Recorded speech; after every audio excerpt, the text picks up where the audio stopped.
Heribert Abel Adjovi, bonjour. Bonjour Winner ABC, chers téléspectateurs, bonjour. Ça peut paraître bizarre, mais j'y pense déjà. Le second tour de la présidentielle en Côte d'Ivoire s'annonce comme une preuve de nerfs, que dis-je, un duel mortel. Avant le scrutin de ce dimanche, tout le monde se posait la question de savoir si cette fois-ci c'est la bonne. Autrement dit, si le scrutin aura vraiment lieu à la date prévue et dans de bonnes conditions. Depuis le 31 octobre, soulagement, émotion et fierté expriment le mieux les sentiments des Ivoiriens du nord au sud. Mais cette ambiance bon enfant, angélique, durera jusqu'à quand? C'est le vrai débat qui se dresse, ou le vrai défi plus précisément, qui se dresse désormais sur le chemin de la Côte d'Ivoire, maintenant que tout semble indiquer un face-à-face Gbagbo-Ouattara pour le second tour. Qu'il vous plaise que j'en parle ce matin. Question. Quelle est la carte de visite des deux mousquetaires? Laurent Koudou-Gbagbo a plusieurs cordes à son arc. Il est président ivoirien depuis 10 ans, donc en dehors de ses électeurs traditionnels du Front populaire ivoirien, le système en place est le sien et une bonne partie de l'électorat jeune ne connaît que lui. Ensuite, à tort ou à raison, il peut se targuer d'avoir mis un terme à une guerre fratricide qui a divisé la Côte d'Ivoire en deux. Enfin, tous les 8 sondages réalisés avant cette élection le donnent gagnant. Alassane Dramane Ouattara, quant à lui, a 2 atouts majeurs.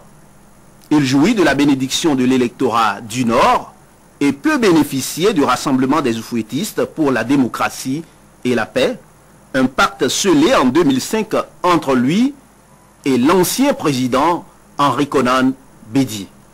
Deuxième question, à quoi s'attendre pour l'élection de fin novembre? Mon intime conviction, c'est que la question de l'identité, voire de l'ivoirité, tranchée par la loi, va ressurgir lors de la campagne pour le second tour et peut même tout compliquer après le choix du vainqueur.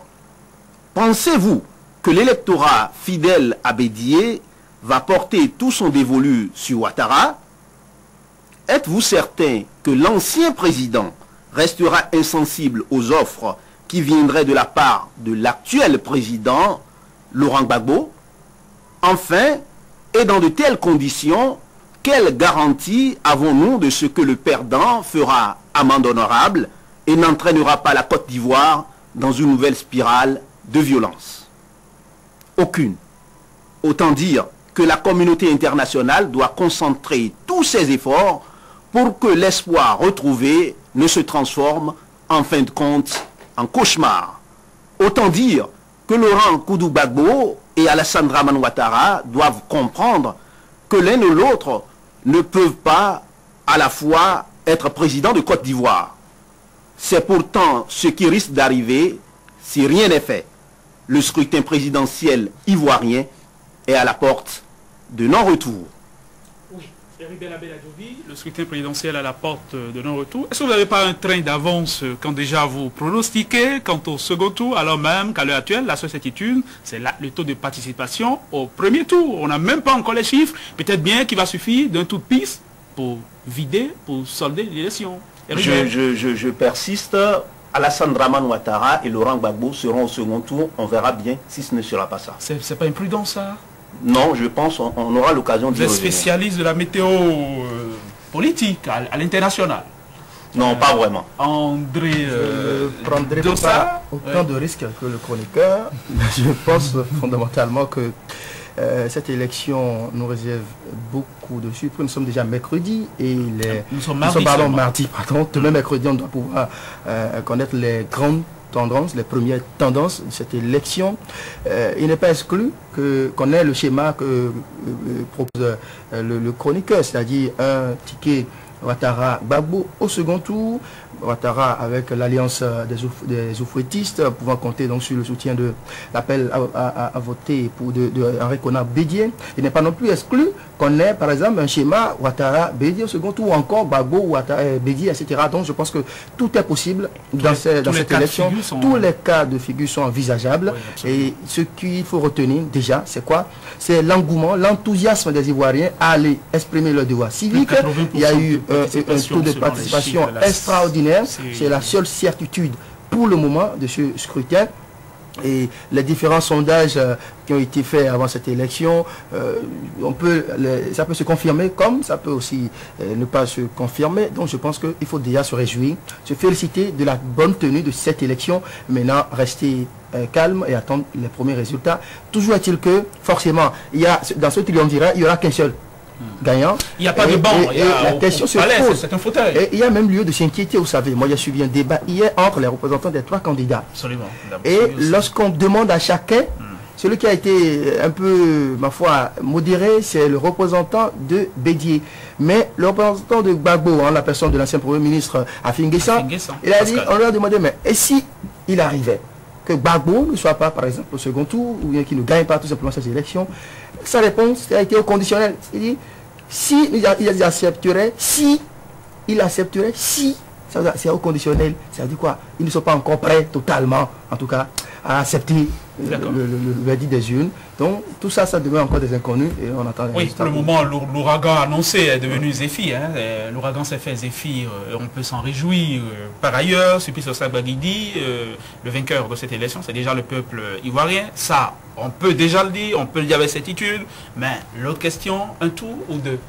Oui, le peuple ivoirien, on peut le dire déjà, mais le premier tour, du moins, c'est le premier tour. Parce qu'il n'est pas exclu qu'on en arrive à un second tour dans cette Côte d'Ivoire-là qui attendait les élections depuis 2000.